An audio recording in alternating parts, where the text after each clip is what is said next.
On continue, j'ai trouvé ma petite clé 13 fermée qui était pas ratchet parce que l'autre ratchet est plus grosse, ça rentre pas. C'est de valeur parce que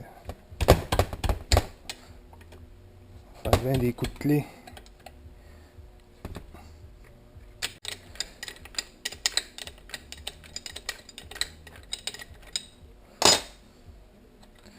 Petite journée d'automne, 21 octobre. Il mouille, il vente, il fait pas beau. Il doit y en avoir une gang qui ont hâte de rouler là. Ok, fait que ça, on va pouvoir enlever ça plus tard. On va faire enlever tie wrap pour le sortir. Il y en a qui attendent avant de séparer la base pour enlever tout ça là, d'une pièce. Là. Mais moi j'aime bien ça, sortir les fils puis avoir rien dans les jambes. De toute façon, faut tout enlever pareil. Là. Ok, fait que ce support-là, on le laisse là. Là, on va pouvoir enlever. On va enlever notre flywheel tout de suite pour avoir. Parce que sinon, faut retourner le crank. Puis quand les pistons ils sont lousses, quand on enlève les cylindres, le crank il est trop lousse. Puis on veut pas qu'il tourne puis maganer nos pistons. Là. Fait que, on va enlever ça tout de suite avec le 30 mm. Le ring ici, il faut l'enlever. Il faut enlever ce ring-là du démarreur manuel. Il faut enlever ça. Après ça, on prend le puller pour enlever le flywheel.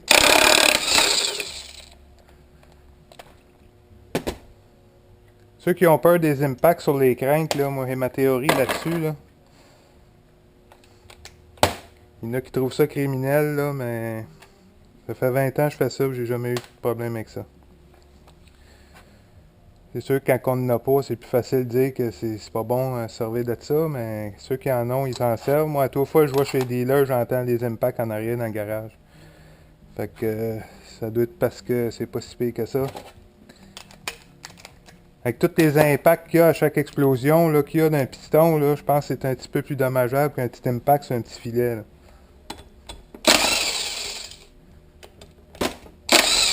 Si un crank qui se désaxe à cause d'un impact, c'est peut-être un signe qu'il était dû.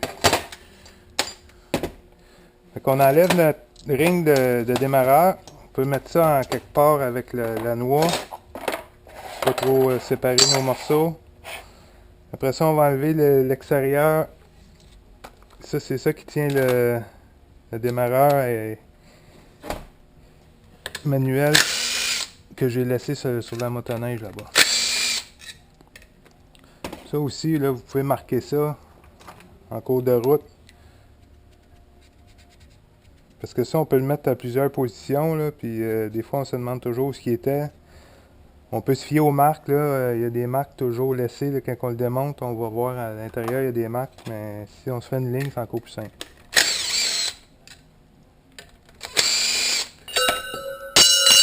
Il est tombé. Désolé. Ok, fait que le ring, ça, je peux venir mettre ça là. Je sais que ça va aller là. C'est des bacs, j'en ai plus. Ok, fait que c'est le puller. On va faire une pause ici. Ok, là, je vais enlever la flywheel. En français, ils appellent ça un volant magnétique.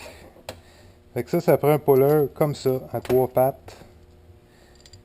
Puis vous voyez, j'ai mis des tie wraps, moi, sur les bouts. Là. Ça, c'est pour être sûr de ne pas aller visser trop loin puis maganer le stator à l'intérieur. Le stator, c'est avec tout le filage, les bobines de fil. Là. Si on visse trop profond, on peut venir endommager ça. Ça m'est déjà arrivé. Dans mes premières expériences de moteur. Depuis ce temps-là, ça m'arrive plus. Là, je vais visser jusqu'au tie wrap. On voit peut-être pas bien partout, toujours là. De toute façon, vous connaissez le principe.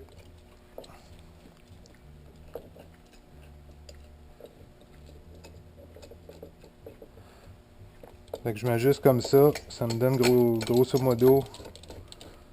Ça va me donner la bonne angle, la bonne distance. Là, je le tourne un peu pour voir si je suis pas trop croche. C'est beau comme ça. Là, ça arrive souvent que c'est super collé, là, puis que ça donne des méchants coups quand ça décolle, là. Fait que moi, je me mets toujours une guenille à cette heure, pour pas que ça vienne trop taper, là. Pas casser les aimants à l'intérieur, là. Ça va amortir le coup. Après ça, moi, je viens avec mon impact encore, avec la 3/4 qui est dessus. Puis avec l'impact aussi, ce qui est le fun, c'est que t'as pas besoin d'aller bloquer, là, bloquer le moteur pour pas qu'il tourne, là, contrairement à quand on prend une clé, là, mais il faut aller mettre de quoi pour bloquer en dedans, puis là on peut briser d'autres choses. Tandis qu'avec l'impact, mais tiens, pas plus long que ça. On enlève ça, on met ça de côté. On va enlever le puller tantôt. Ok, fait qu'à l'intérieur, il faut enlever ça, parce que ça retient la base aussi qui est pognée en deux moitiés, là. Si on n'enlève pas ça, là, ça se sépare pas. Il faut enlever un des deux triggers ici. Moi, souvent, je vais enlever les deux, là, pour pas laisser les fils après la base, parce que quand je lave tout ça, là, j'aime ça que tout soit libre. Fait que, on va enlever deux triggers, puis le stator. Fait que ça, c'est 5 mm. Puis ça, c'est Torx 25. Excuse, c'est 30. Ouais, c'est Torx 30. C'est ça. Fait qu'on va prendre la 5 pour commencer. Elle est déjà là.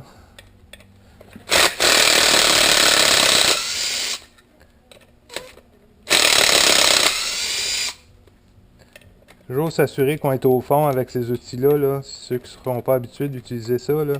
Des fois, on pense qu'il est au fond, puis on vient stripper le bord là, quand on essaye de l'enlever.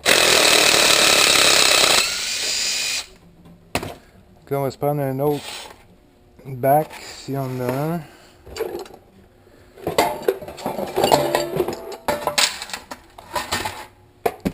Ça va être mon bac de vis de base, puis de tête, puis tout ça. Donc là, j'ai enlevé mes 3 vis après ça. Lui, il doit être décollé. Bon, ok, il est décollé. Après ça, il faut enlever nos triggers. Parce que faut commencer par enlever les triggers. Puis ça, ici, il va falloir enlever la plug, là. Elle passe plus dans le trou comme avant. Les anciennes plugs passaient dans le trou, là, mais là, ça passe pas. Fait que on va falloir séparer à la base, là. Moi, d'habitude, je me servais du trou, là, pour séparer à la base. Ça allait bien, mais pas celle-là.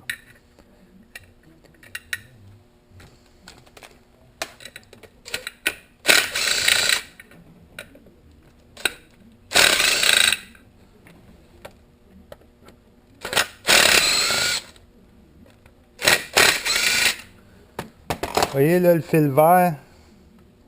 Le fil vert va toujours en haut. En bas, il y a un bleu. Puis un blanc et gris, là, c'est ça. Le vert, il va toujours en haut. Souvent, le monde, ils vont l'inverser, là, puis après ça, ça marche plus. Parce que tu as lui ici qui est pour... quand il tourne à l'endroit, c'est lui, puis à l'envers, c'est lui. Fait qu'ils font chacun leur job. Il y en a un qui c'est pour le reculon. Ok, fait que ça c'est enlevé. Là, je vais en décoller. Il va falloir que j'en décolle 2. Mais moi, je prends un couteau. Avec une lame neuve. Et je viens juste couper le silicone le plus en appuyant sur la base le plus possible.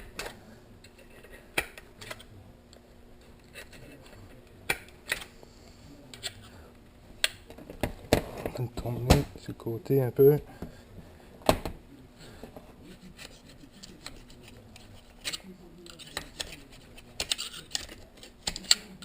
Il faut absolument le couper comme ça, là, parce que si on essaie de l'arracher sans le couper, là, on peut casser le trigger coil.